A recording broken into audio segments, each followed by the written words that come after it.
পুজো তো এসে গেল, তো পুজোয় আমরা কি করব? পুজোয় তো আমরা ঘুরতে যাব, কিন্তু পুজোয় ঘুরতে যাওয়ার সময় একটা জিনিস দেখেছেন, এই যে ছেলে আর মেয়েরা, তাদের মধ্যে কিন্তু হিউজ ডিফারেন্স।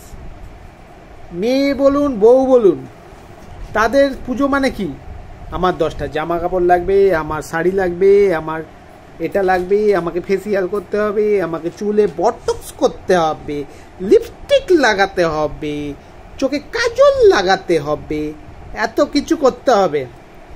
তারপরও তার পোষাবে না, তারপরও সে ঠাকুর দেখতে যাবে, তার বন্ধুদের জানাতে হবে, ফেসবুক করতে হবে, ভাই স্ট্যাটাস দিতে হবে, স্টোরি দিতে হবে, ইনস্টাগ্রাম দিতে হবে, কত কি দিতে হবে। কিন্তু বস ছেলেদের মধ্যে এইসব নেই।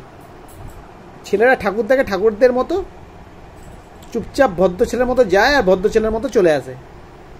মানে খুব ভদ্র নাও হতে পারে কিছু কিছু ছেলে, সেটা বলছি না, কিন্তু এত ভাই মেকআপ ফাট এত কিছু নেই।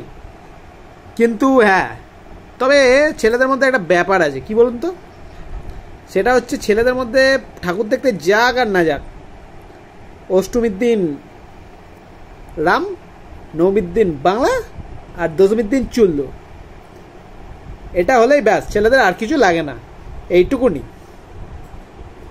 আপনারা বলুন, আমি কি ঠিক বললাম?